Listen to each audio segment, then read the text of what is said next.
It says live in the corner. It's live. Wonderful. Okay.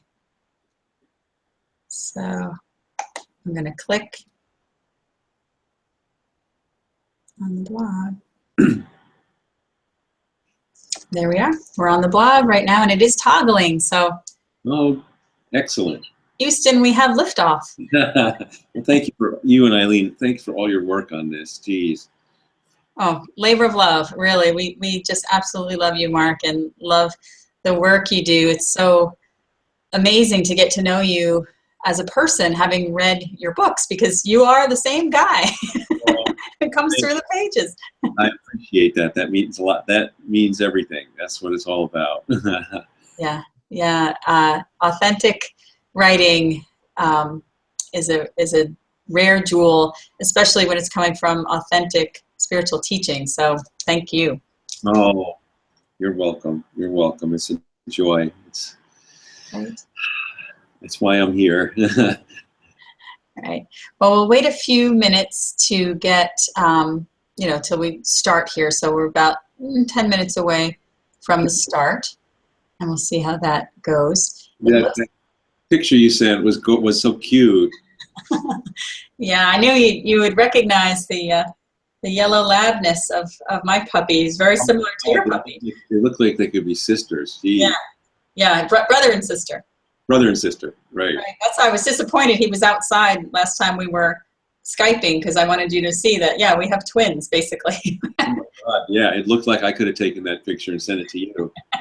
Well, you're welcome to spread it around. He was actually complaining that I was reading your book instead of playing with him. So he may not be a fan, actually. Yeah, I understand that. Zuzu will come up, like I'm right here at my desk, and she's always here with me, and usually in the morning she'll come up and she'll want to come up, not all the way, but with her back legs on the ground, but she'll want to put her front legs and her head on my lap. Aww. So yeah, so she does that several times, and then I might be just working on something and just kind of rubbing her head. Yeah, she's a sweetheart. Yeah. Well, Woods has gotten to the height now where he puts his head down on my lap because he's gotten taller.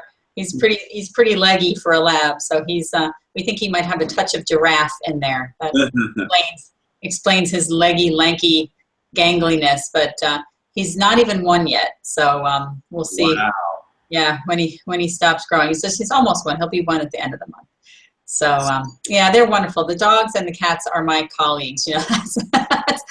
They keep me company while I'm reading and editing and working, from home. There's so many of us who have home offices now. I think I think that was all a plot by the pets of the world. I know. We were just saying, because my wife Susan is a potter, so we both work at home a lot, and so this dog is lucky because we're not, except when I travel, we're really home a lot. She's not alone a lot.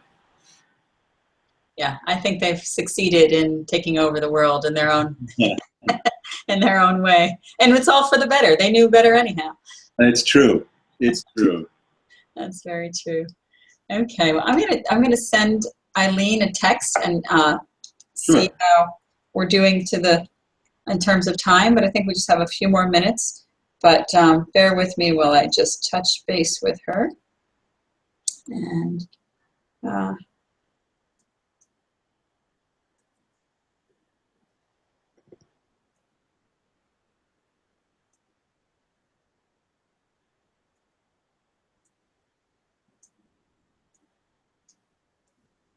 okay, that's our final test, is to see what our colleague Eileen sees from the world out there, and hopefully people are gathering. As my dear friend Kurt Johnson says in the context of spiritual evolution, he says, the herd is gathering. And that can mean whatever you want it to mean. That's right. That's right. Yeah. So, okay. We'll see if people are able to join in the chat also. I'll welcome people to join in the chat. There's two ways to chat here. They can chat on Google Plus and they can chat on the blog. actually, it's more of a question Q&A on the blog. Down beneath your photo, they have a place to post a message. Whereas the one on Google Plus is kind of, just sideline chat there. So I just. Oh, yeah, it says, well, I just saw it says, welcome to the chat. Okay, good. Came up All right, on my so screen.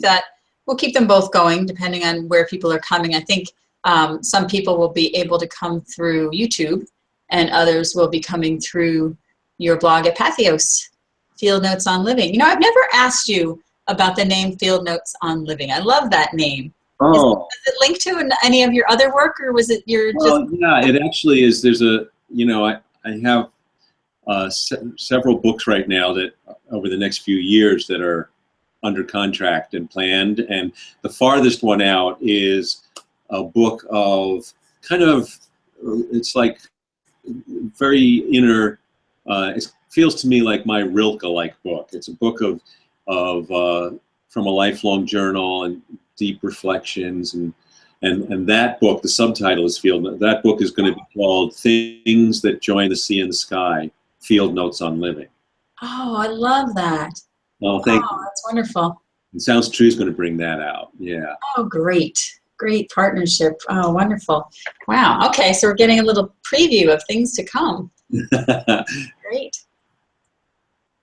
Fantastic. Yeah. I never knew that. I've been hosting your blog for a while now, and I never asked, where did that name come from?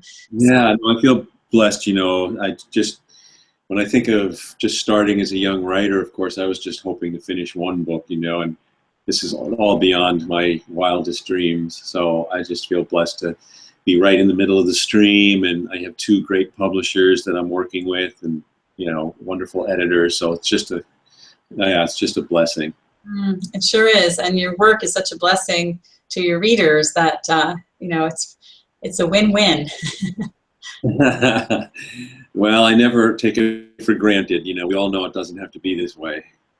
That's true. That's true. But we're sure glad. I'll have to share again just how important your writing has been to me over the years. So it's wonderful to see you blogging too, because blogging can be just sort of a quick and dirty way to throw out an opinion on things, or so many times blogging is deemed shallow. Well, I'll tell you, there's nothing shallow about your blog. You are able to really dig in a short little segment, and I guess that's really appealing to millennials and even youngers, that the shorter, more pithy style of the blog, I think, is reaching new audiences in good ways. Oh, that's great. That's great. Well, they're all just forms, it's how we fill them. Very good. Was that a ding to let us know we're close? Yeah. That was from Eileen Dunay, your wonderful colleague, who is saying that we're going strong. So we'll give a few more minutes before I introduce you. This is kind of the preview, behind the scenes warm up that we like to do before the actual live stream. So welcome to anybody or any early birds out there who are on board with us now. Good. Okay. So Eileen says we're all good, and I'm gonna silence that. So we'll be good to get started. Let's see. Now at the end, Kate, when we sign off, will we be able to have a moment to? Sure. Yeah. Okay. Sure. That'll be great. Yeah. I think I timed it out, an hour and a half or something like that. So it'll still be going strong long after we finish. But if for any reason it gets cut off, we can rejoin each other on Skype, or we can reconnect. But I don't think it will. I think it'll stay. Yeah. As soon as I can stop the broadcast, and we can. And I'm pretty sure it won't. But if for any reason this cuts out during it, just go back to that link and re-hit. Yep. I'll re-invite you. Just as we did we actually had practice on that, because we did fall off that first call. I re-invited you. You'll just send me another email. Yeah. Yep. That's how it'll work. And to your Gmail account. Yes. Thank you, Google. We have to acknowledge that Gmail is running this broadcast. It's amazing how interconnected it is. And this actual Google Plus Hangout on air that we're on is actually shifting over to YouTube in about a week. So it's great. It'll be seamless between Google Plus and YouTube. Wow. So yeah, I mean, it's amazing. Right now, this is being recorded and we'll post on YouTube right after we finish. So it's amazing. It is. It really is. And that way, you know, I think more access is amazing. That, you know, it used to be everything was so proprietary and, you know, you had to pay to get in. And now there's so many ways for people to learn about your work and, you know, and want more. You know, that's the idea here, that we give people a glimpse, and then they obviously can buy your books and go to your events. And nope, you can hear the sirens. I'm in Philadelphia, so not Philly without sirens. It's all real. It's all real. Exactly. Yeah, but yeah, at least it's not New York sirens. They're even louder. Philly's not too bad comparatively. All right, well, we just have another minute. Maybe we'll just take a minute of silence before we start.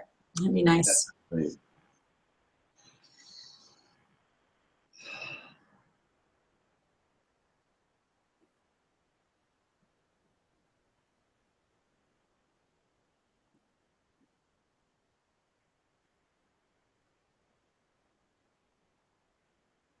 Thanks, Mark.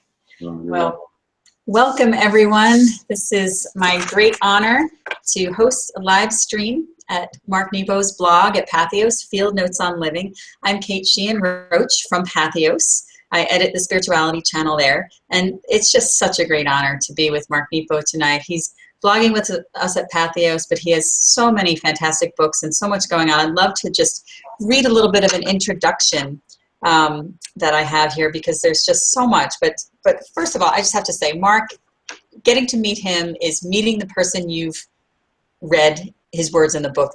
Just that same wisdom and warmth that comes out of his books that's the guy. He's right here. So I just recognize that this deep wisdom that he so eloquently shares with us comes from his experience surviving cancer twice, and these diagnoses have given him a perspective that he shares with others in such a way that he's just, all I can say is this man has seen the light, and he is shining it through his books and through his workshops and through his poetry and his meetings with others in such a way that it's just brightening the world, making the world a brighter place. He's a beautiful writer, and as I said, a poet and a storyteller. Mark has actually been called one of the finest spiritual guides of our time. That's a perfect quote. I love the word guide to describe Mark, because he doesn't try to impart his own wisdom on us. Instead, he guides us into our own wisdom and our own experiences by coming alongside us as this wisdom poet that shows us to look at our own lives differently. I myself received Mark's book, The Book of Awakening, as a gift. Gosh, it might be about a decade ago. But it was during a time in my life when I was inconsolable. I was in grief. I was really, nothing could bring me solace except that book. And that changed my life. That was a while back. And in the meanwhile, Mark has written 17 amazing books before and after that time. He has recorded 13 audio projects. And he's given many, many workshops, several of which I've been very blessed to attend. So I encourage you all to look into Mark's books and attend his workshops. You won't be disappointed. Thank you so much, Mark, for joining us live. Oh, thank you for that kind introduction. It's wonderful to be with you, to explore this, and welcome to everyone who's joining us. Oh, thanks, Mark. Yeah, I hope all the technology is smooth.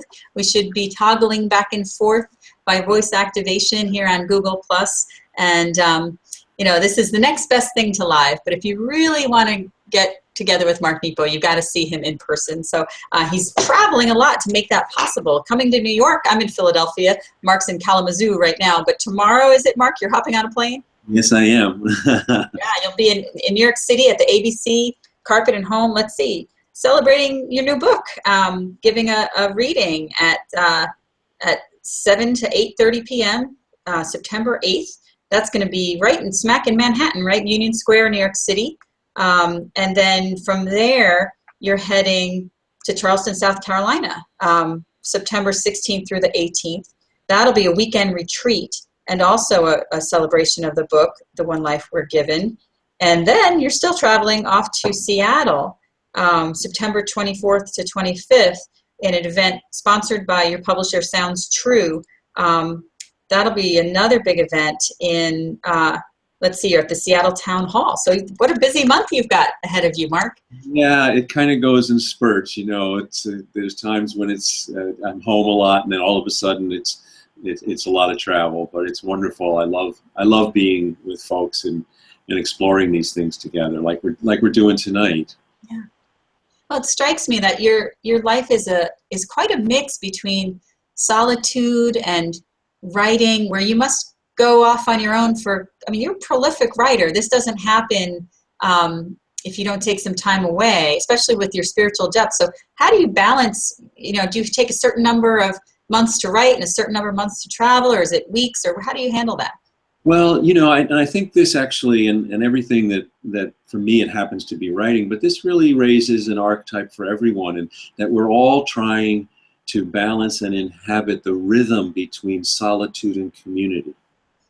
And we need both. We've always needed both. When I was younger, I used to think when I was like a teenager that there was something wrong with me because, I really wanted to be with other people. And then as soon as I would get with like other people and be like at a party or something, then I couldn't wait to be alone. And when I was alone, I couldn't wait to be. And I said, God, what's wrong with me? And then I realized as time went on, it's the way like a dolphin breaks surface and then goes back in the deep, and breaks surface, then goes back in the deep. And the thing about dolphins and whales is, they live in the deep, but they're air breathers. They can't stay in the deep. They have to break surface, and they have to return to the deep. And in this, they're great teachers for us. And so everybody has to find their rhythm because it's in solitude that we get our direct experience of life, of mystery, of whatever you want to call what's larger than you. And then, when we break surface, we come into the world of relationship and belonging and connection. And, of course, each of these has their shadow as well as their gifts. If we're only by ourselves, if I'm only limited to my own opinions, God help me, and then you're only listening to yourself. And this is where self-honesty is so important. But the shadow of community is that at some point, that freshness of direct living, well, all of us are tempted to give it away to belong. We'll give ourselves away to be accepted.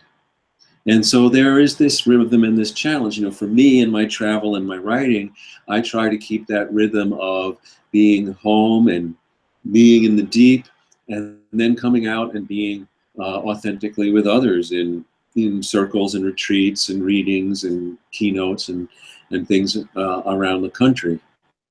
So it's a wonderful way to listen both inwardly and outwardly.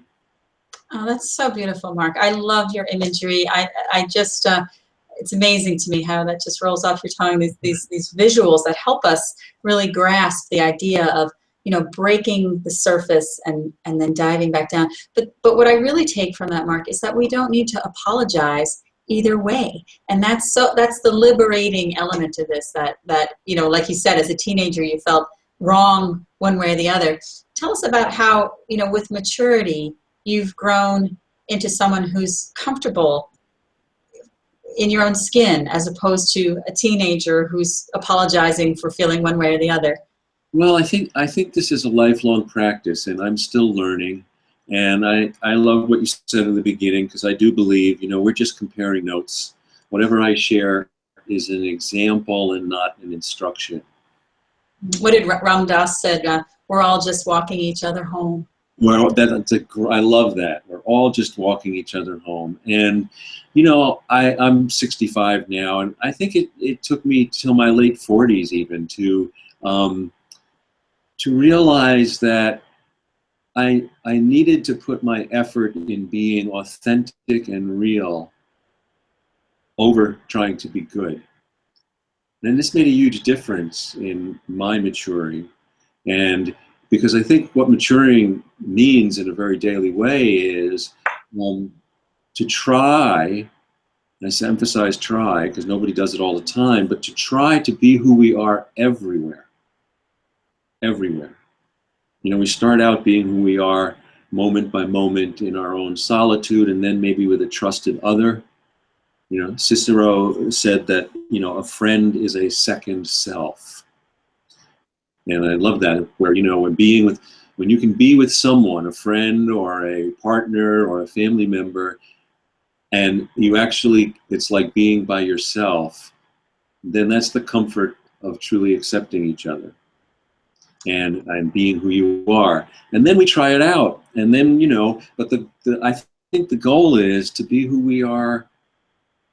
You know, for me, because this is my calling, I feel very natural in myself when I'm doing this with you or being in front of people, and whether it's a large group or a small group.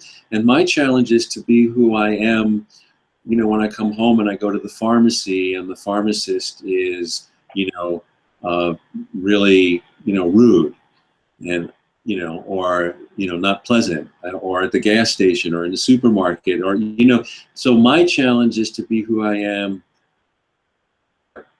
you know, is for me. And I think that why I say the effort to be real over being good is because I think if I make the attempt to be real, to be authentic, by human nature, we will be good. But if I make the effort to be good, it's not always a certainty that I'll be real. How do your motives come into play there? Oh, I think this is, you know, there's a real dance that I think we have to do. You know, one of the lines in the Book of Awakening is that, you know, one of the ways to joy is to be easily pleased. And the Buddhists have a wonderful, you know, whole kind of view about preferences, that we should, you know, we should minimize our preferences, what comes our way. Ah, there we I are. have a copy. Whoops, it's upside down. Copy. It's coming out upside down on the screen. How strange. Oh, there you go. It looks up right side up to me.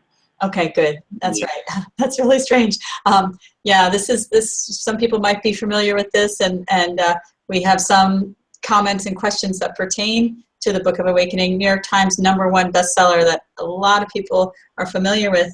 And if you did enjoy that book, just brace yourself for the one life we're given, because it really it picks up where Book of Awakening leaves off. And this is this year's publication, and I'd love to hear more about, Mark. I mean, you can tell us best how these books support one another.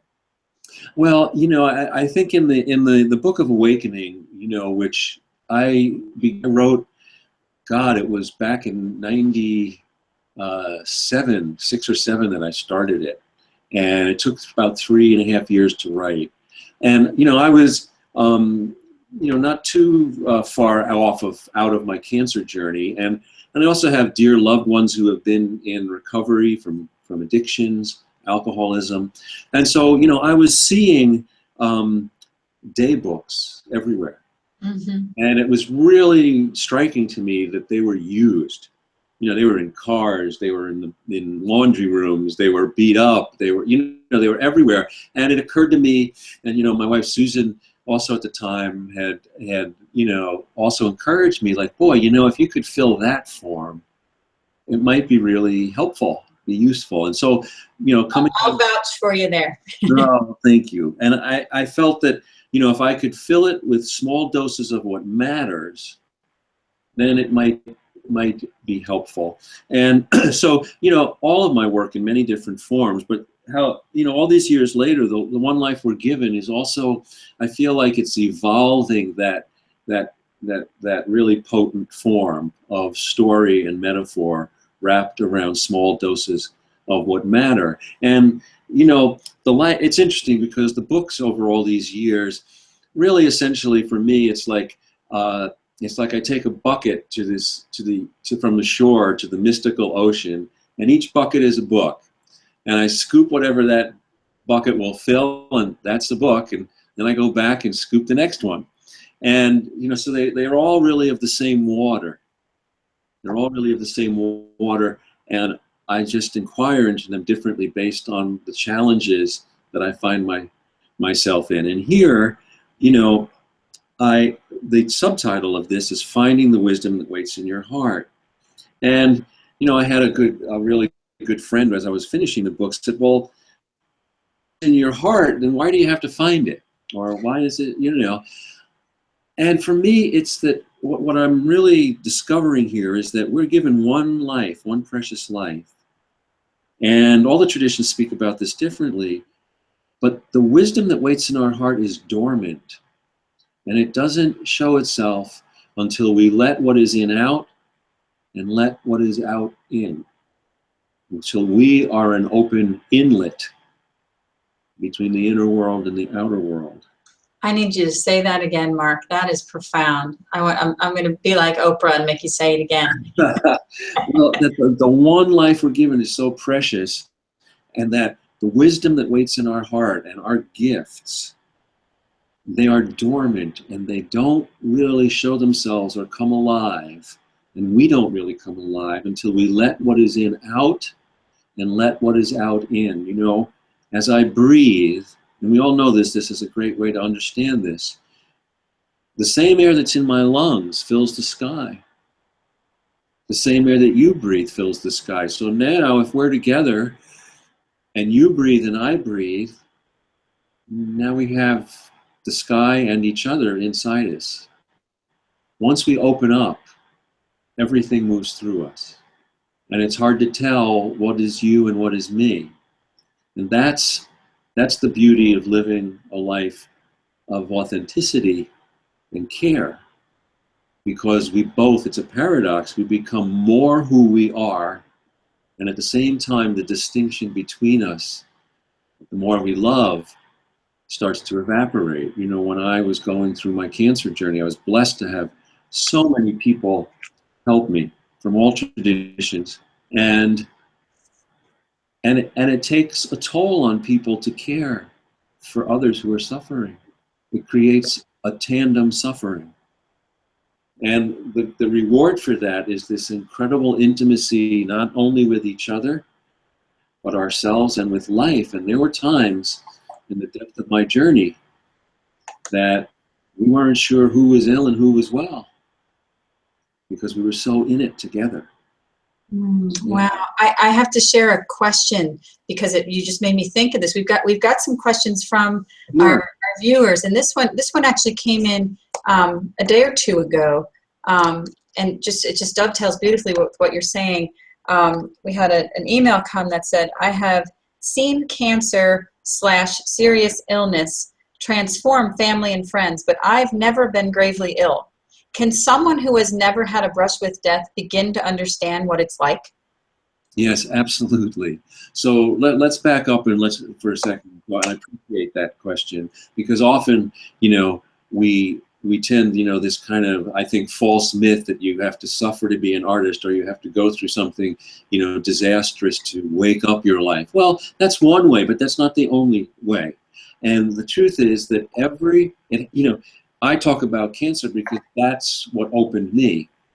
But cancer is just a disease. We don't need to deify the disease. What is opened in us is always more important than what opens us. What is opened in us is always more important than what opens us. And sometimes, understandably, we get stuck on what has opened us, especially if it is unfair or unjust, or comes from betrayal or cruelty.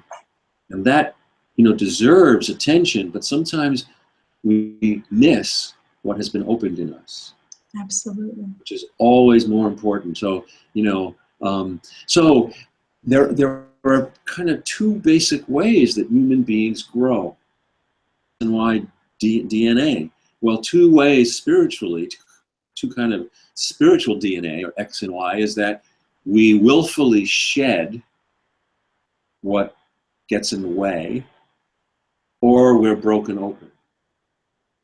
And like DNA, it's usually a combination of both. And we struggle to willfully shed. But we don't have to worry, because if we resist that, we will be broken open.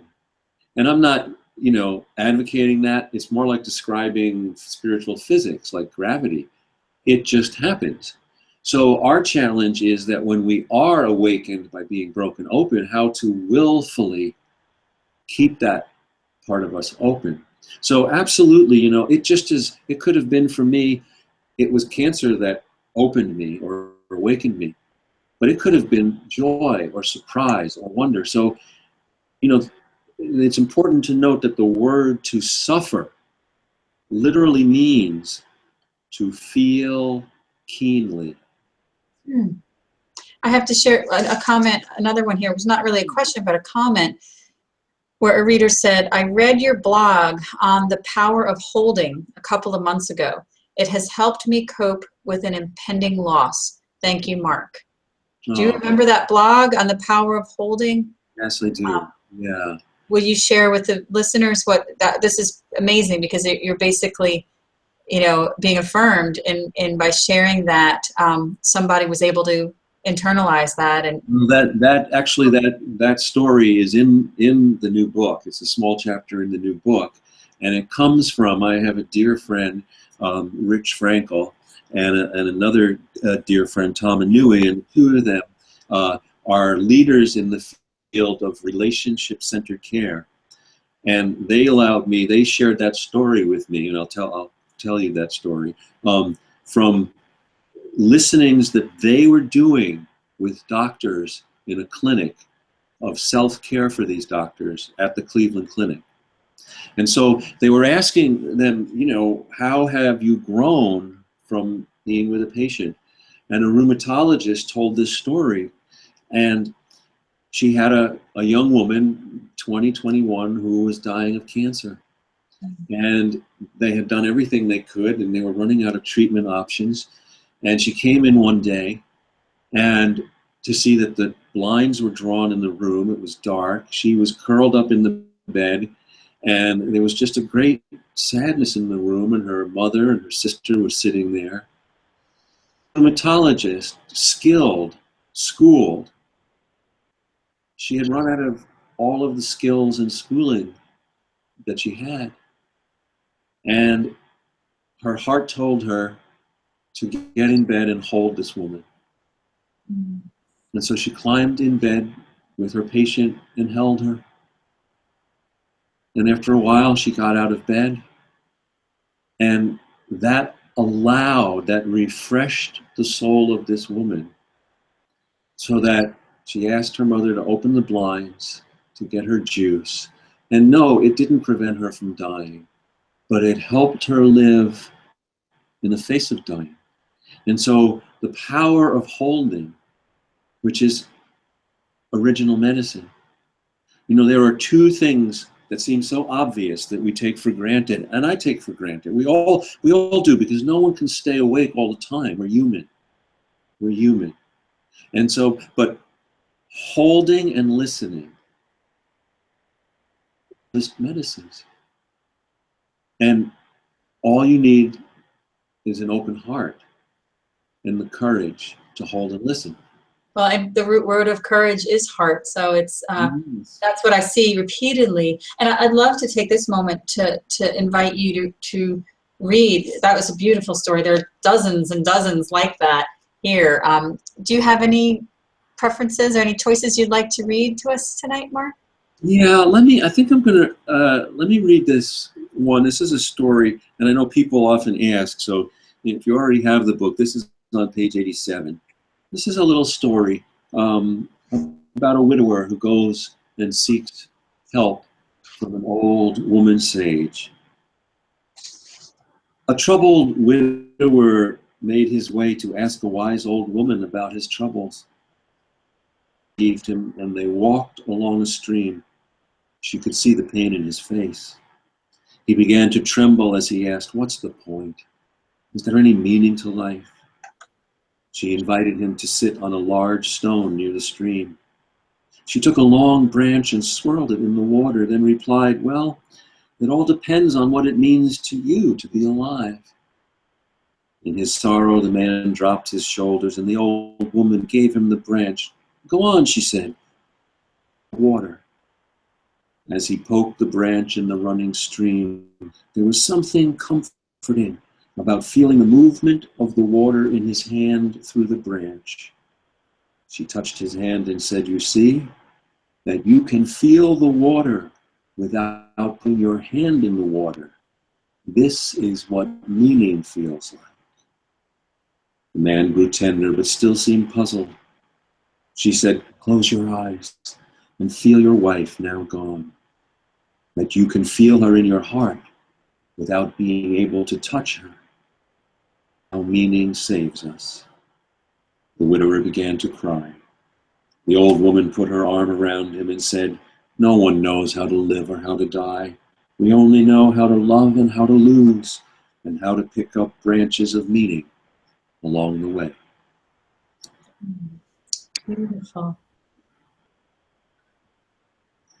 Wow. I'd like to invite people out there to comment, we're all just breathless when you take these images and bring them meaning. It's profound. I have several questions from the blog that might. Well, let me just hold on a question, because I wanted to share something here, and that is, and I share this because it's not just about writing.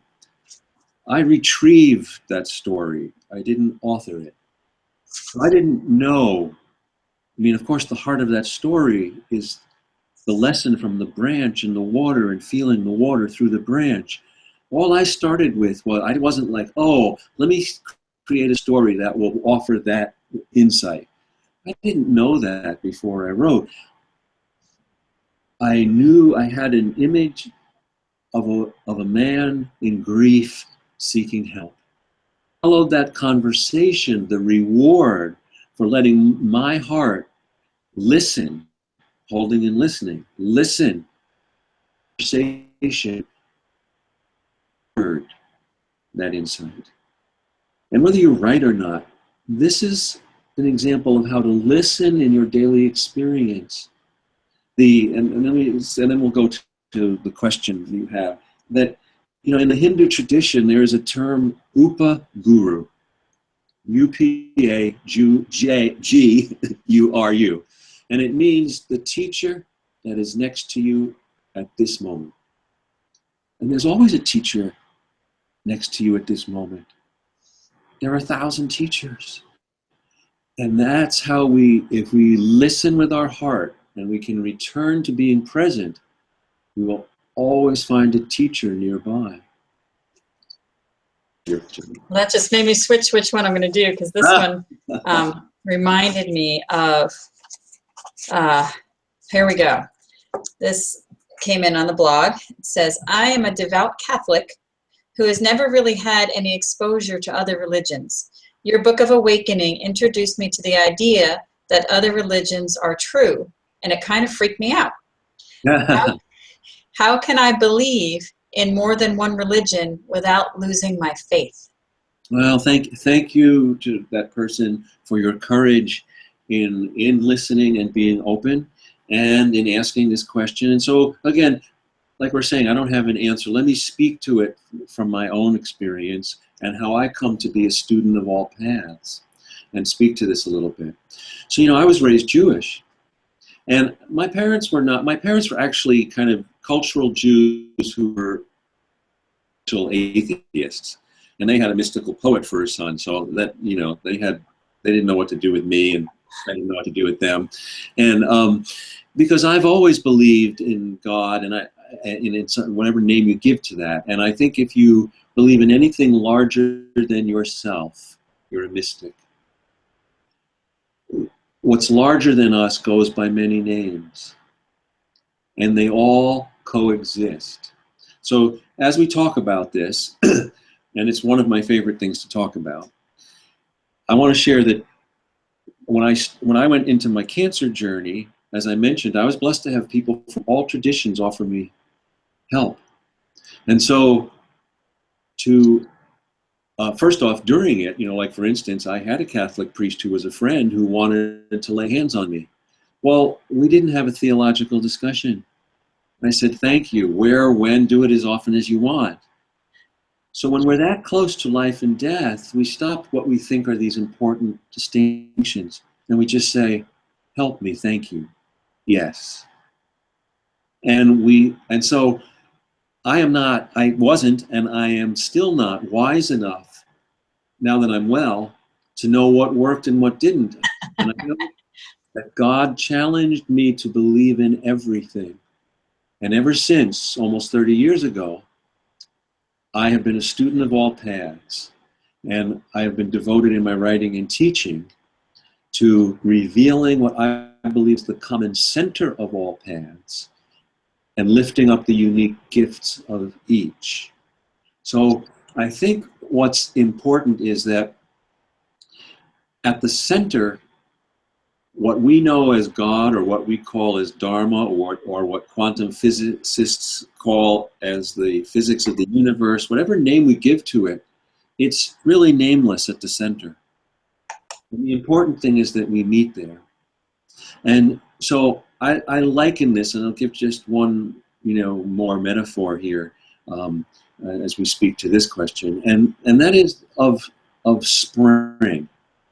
Now, we know that in nature, there are thousands of insects and birds, and they all are born with a yearning and a compulsion to pollinate a specific fruit, plant, flower, or tree. And we need all of them, or we wouldn't have spring. So imagine if the bees said we're fundamentalists and said to everyone else, doesn't matter fundamentalist what. Fundamentalist bees. Fundamentalists. And imagine they said to everyone else in the nature kingdom, no, it's our way the only way, and we're all going to do it this way. We wouldn't have spring. And I think that with the incredible diversity of life on Earth, each of us is born with a different part of divinity and a different piece of the world to pollinate. And so we don't lose our faith. We need as many paths of faith as possible to pollinate the human spring. Beautiful. Another great image. Well, that leads to another post here where somebody says, this is probably a short one, but interesting. She just says, does being a poet help you write better prose? You think like a poet, you speak like a poet, you are the poet man, but how does that affect this is a writing question, how does being a poet affect the prose you write? Well, I think, my sense of poetry has changed through the years. So to me, poetry is not about the manipulation of language. Poetry is the unexpected utterance of the soul that shows up unexpectedly to renew us. The words are the trail of that authenticity. So for me, all of my writing, though my publishers call it prose or poetry or memoir or this or that, for me, it's all poetry. And I don't, whether it's, quote, fiction or nonfiction, whatever it might be, I don't go to the page unless it is speaking through my soul. Whether I'm speaking about somebody's life that I've never known or about my own life. And so what helps me is the fact that when I am, and again, like solitude and community, we need both. We need to write about our own lives in order to clean the lens of our heart and mind and eye so that we can inhabit other lives and learn from them. And then we go back and clean the window of our heart and mind and eye again. And there's a rhythm between that. and trusting. So for me, at this point in my life, and this in no way diminishes that I know there are people who are just like exquisite masters in each form. And you can devote yourself for a lifetime to one form, whether it's the novel or poetry or prose, whatever. For me, I have been led to a place where all the genres are tools in a toolbox. So my quote nonfiction, as you well know, if I need to do research, it can be scholarly. If I need to tell a story, I listen for a story. If I talk about my life, it's memoir. If I need to move into metaphor, I move into metaphor. And I just trust that my authenticity will weave them all together. So it's similar to your experience and your approach with the world's religions. Yes. It seems identical, really, just that these are tools by which we go deeper in our belief or in our expression or in our just living. I've never thought of it that way, but just the fact that those two questions, seemingly, separate questions, really led to the same answer. Well, and ultimately, I believe that everyone alive, this is archetypal, everyone alive will be given the opportunity to be dropped into the depth of life. That may come through suffering, or it may come through joy, or love, or surprise, or wonder, or disorientation. It can come any way. But once we are thrown into the depth of life, I think a deeper part of the spiritual journey begins, because we are forced to break our self-reference, and now a conversation begins about, and this is really the spiritual conversation. What kind of part am I in what kind of whole, W-H-O-L-E? How do I relate to everything that is not me? How do I stay who I am and relate to all that is not me? And every world religion, every tradition offers us support and ways to live in that relationship. And what I urge individuals, seekers, and interestingly, the word saint comes from the Sanskrit sant, S-A-N-T, which simply means truth seeker. So everyone in their authenticity is a saint. I encourage people to string together your own mosaic from all the traditions of things that work for you, of things that are real to you, of things that speak to you. That's so important for us to hear, Mark, because I know I'm not the only one who sits here and says, wow, this person is on such a deep wavelength. I'm just trying to get the garbage taken out and laundry done, and the kids need to go to school and they don't have the right shoes or whatever it is, or just trying to make a buck, most of the time, and sometimes it feels far away to be able to live in these metaphors. But I have a quote that somebody pulled out of your book, from The One Life We're Given. I think it's early on in the book. Also, it says, regardless of what you do for a living, the only important vocation is listening to the heart when it says, this is vital, this is alive, this can't be lost. Now, so I'm thinking of, the engineer, or the mathematician, or the person who works in the Walmart, So every one of us, and first off, let me just say, very quite honestly, that no matter how much we learn, no matter what we know, nothing exempts us from the journey of living in a body and time on earth. So, here, this is garbage night here, and when we're done, I'll have to take the garbage down to the curb, and if I trip or it spills, for everything we talk about, no matter how eloquent, thank you, I might seem, I'll trip, I'll swear, I'll, maybe forget what we've talked about and have to relearn it all over again. At first that seems frustrating, but isn't that beautiful? Isn't that beautiful? So the purpose of wisdom is not to shortcut our incarnation, but to support us, because everyone who's ever lived does it all over again. we do it all over again, sometimes in one life.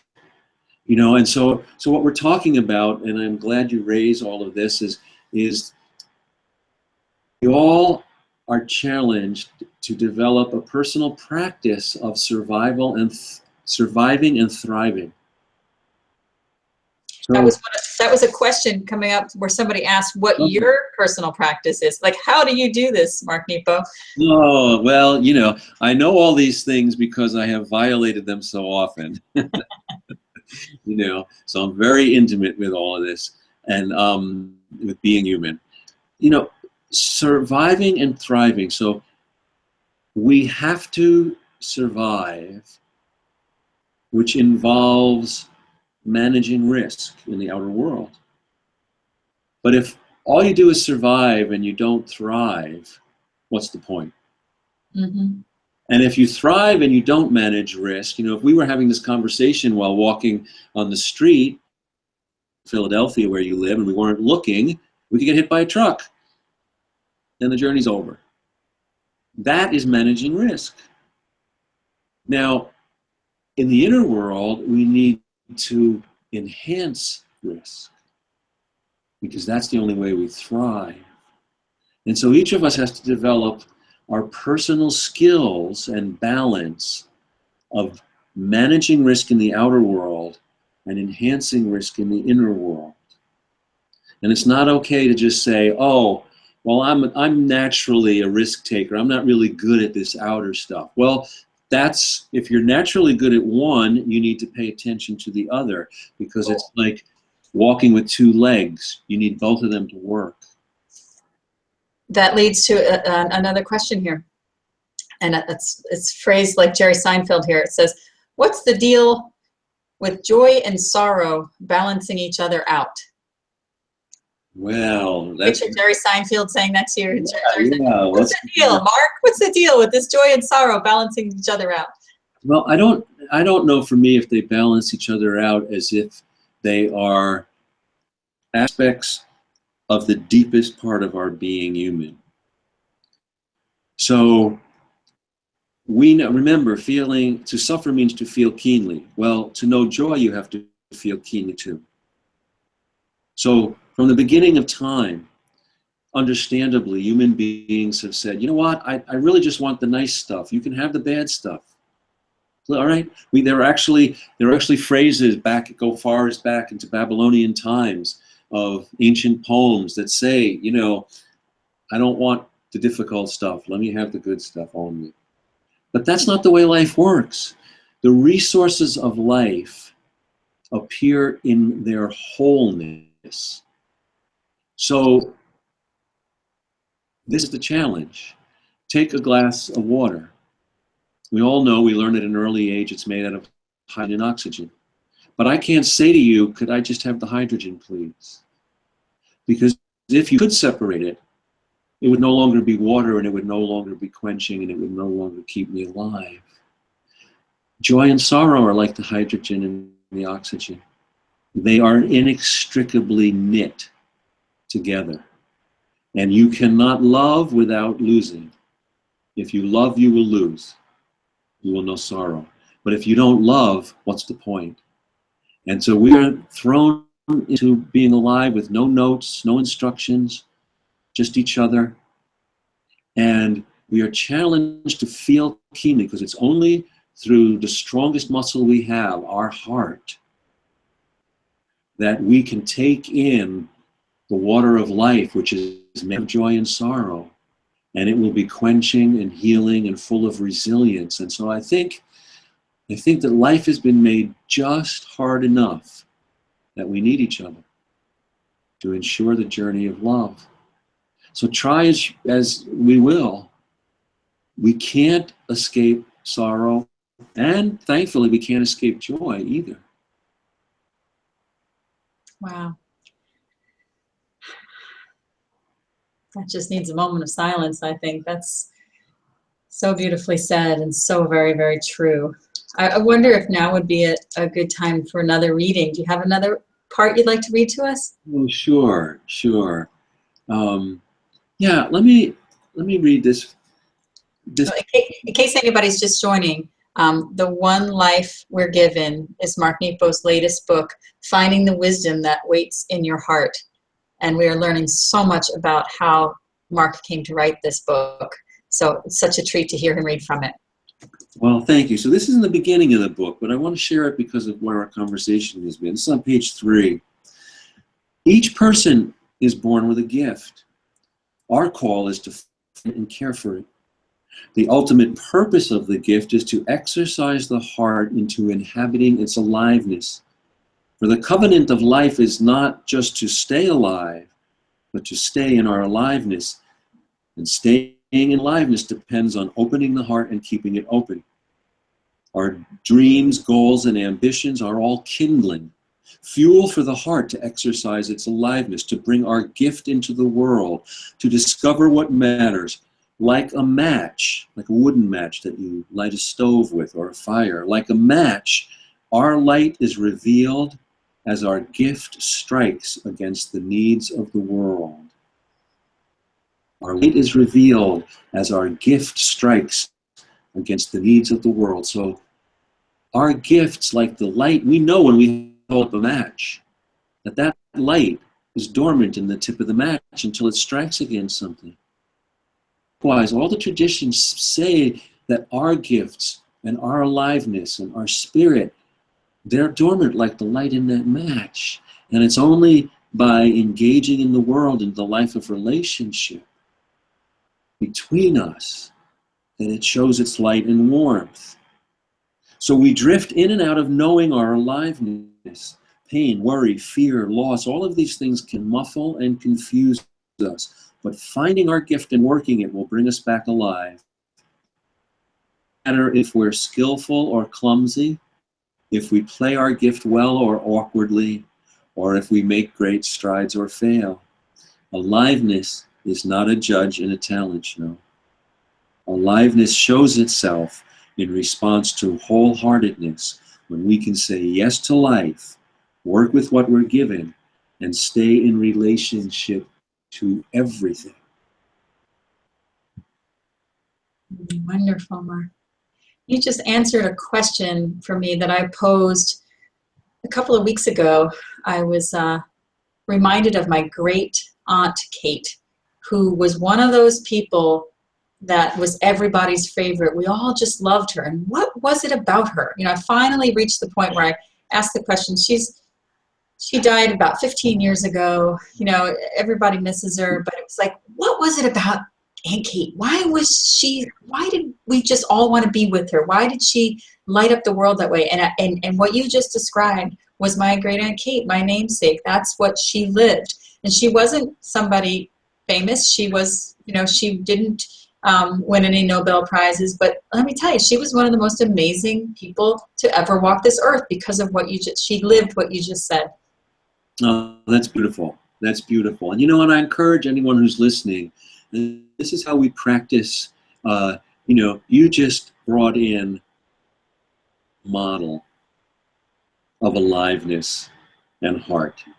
So I ask everyone who's listening, this is a great way to practice. Can you journal about, whether it's literally someone in your family or not, just someone you admire, could be a stranger or someone in history.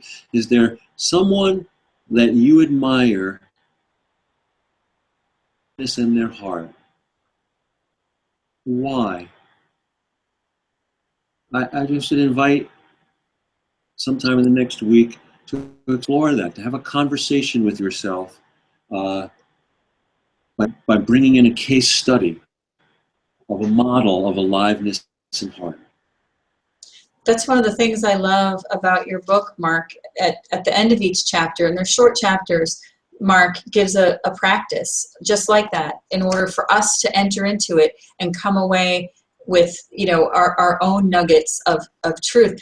For me, it's a fast read. I could fly through this book, except that I keep stopping to write. I've basically written my own One Life I've Been Given while I'm reading Mark's One Life we've been given, because it's so inspirational. And I find I actually can write like Mark when I'm, in that moment. I find things that I didn't know. I actually ended up writing a letter to my teenage daughter as she's getting ready to start her senior year of high school. And I thought, this is her senior year of high school. I should write her a letter like that every week.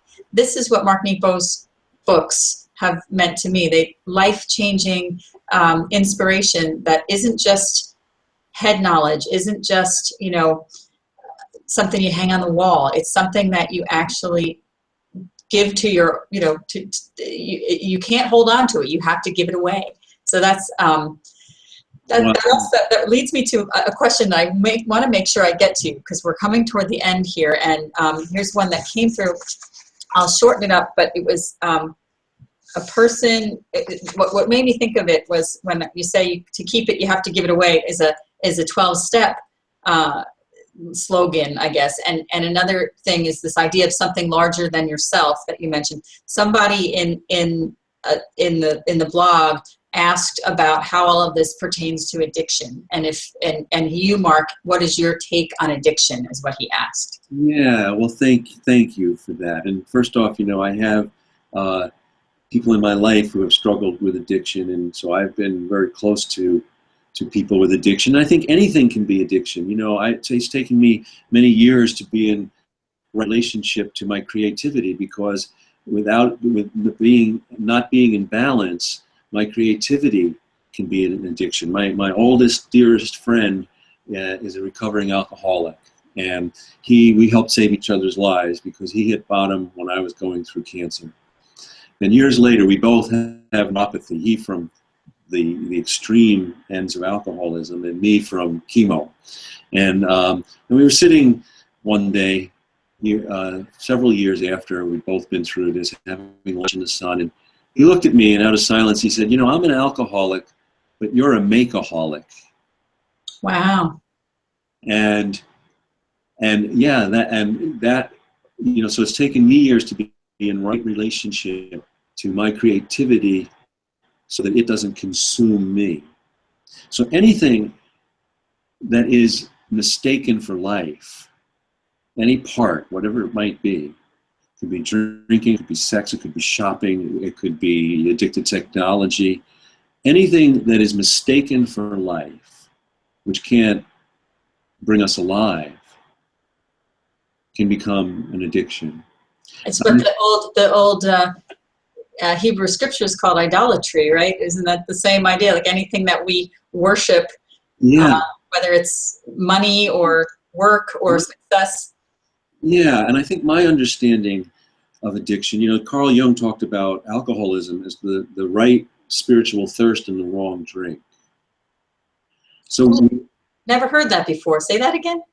Carl Jung spoke about alcoholism as the right spiritual thirst, but the wrong drink. And so I think that when we refuse this messy, magnificent journey of being human, no matter how hard it is, when we're not honest about our feelings, when we don't face what is ours to face, those things don't go away, and they get bigger and bigger. And when we don't reach out when we're in deep pain or fear or worry or despair, then we reach for things to try to either fill it up, our emptiness, quiet our pain, calm our fear, or simply to numb us. And of course, they never do, temporarily. And we start to fall into a dependency on whatever that might be. And I think that, it's very, very difficult. I have a lot of respect for anyone dealing with addiction. And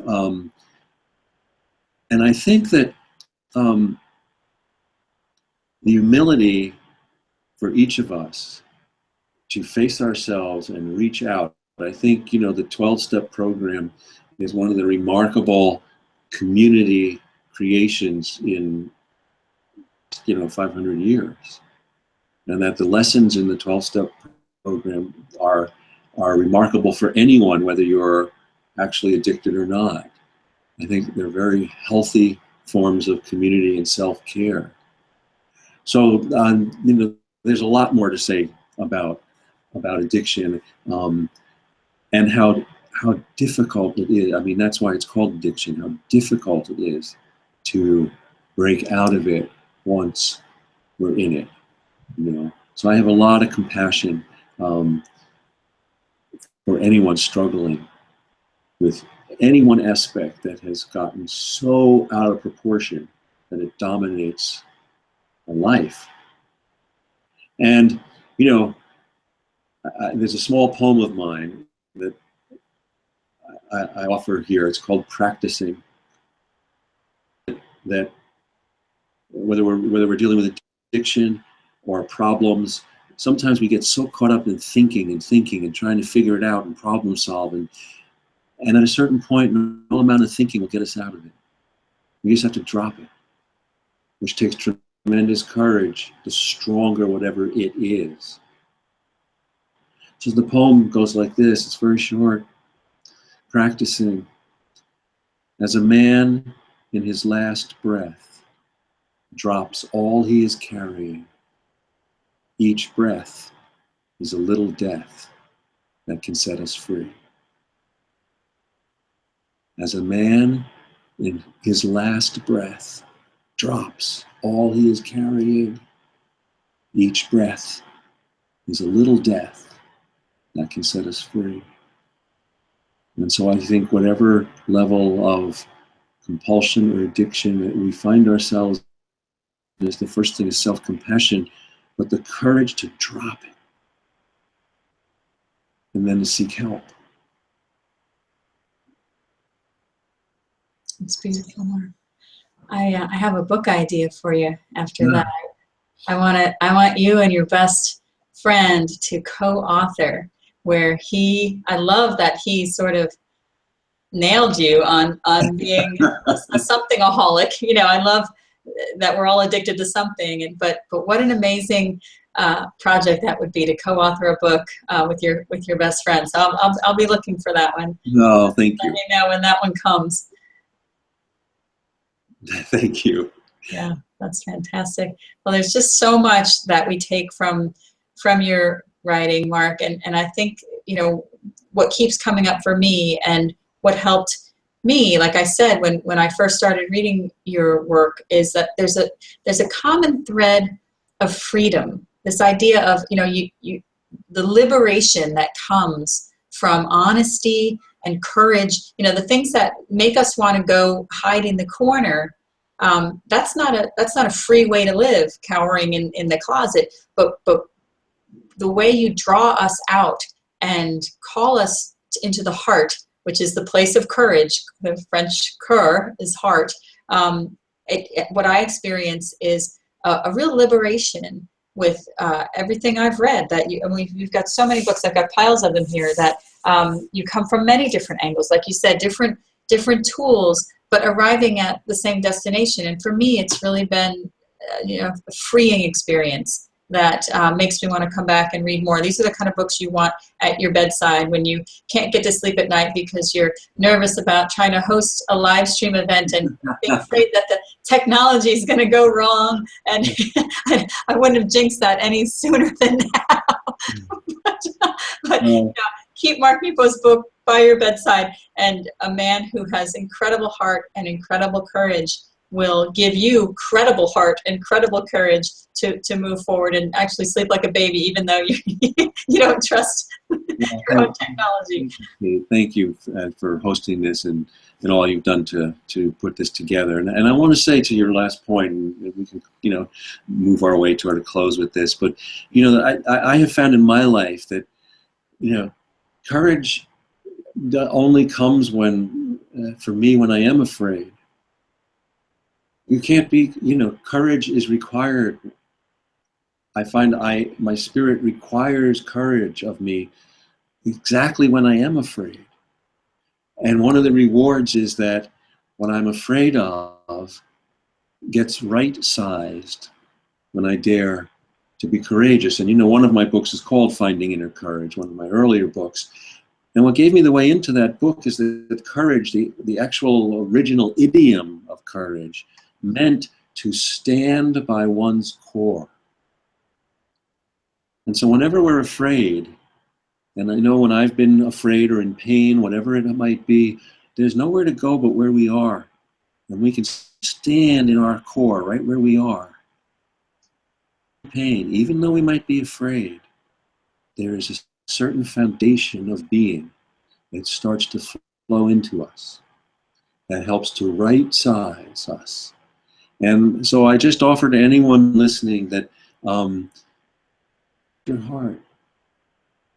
The paradox about the heart is that when it's most sensitive is when it's strongest. And so it can feel unbearable, but the heart is the strongest muscle we have. And though it can break, it never lets us down. That's beautiful, Mark. Thank you so much for sharing from your heart to our hearts. You're such a brilliant man, and it amazes me how you don't get trapped in that brilliant mind, because you bring it. You know, we always talk about coming from our head down to our heart in spiritual practice, and clearly your practice is just that. So thank you. I really appreciate this time, and I hope all of the viewers will revisit this. This recording will be available at Field Notes on Living. It'll be available forever. You can come and listen to some more and comment. Let's get some conversation going on the blog, where you can continue with some of these questions and engage with one another. This is a conversation that's just beginning. There's so much more to be said and so much more to be explored. And I hope you'll use this wonderful blog as a place to continue that.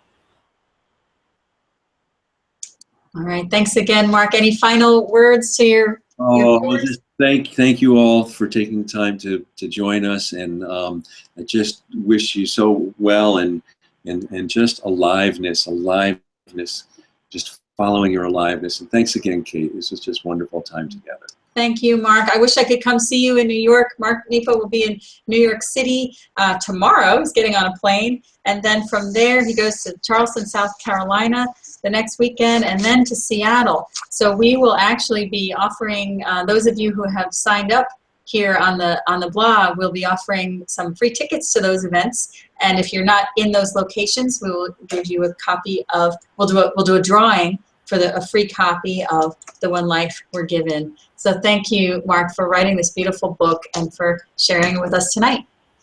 You're welcome. You're welcome. All right, we'll sign off on that. Thank you so much. Good night.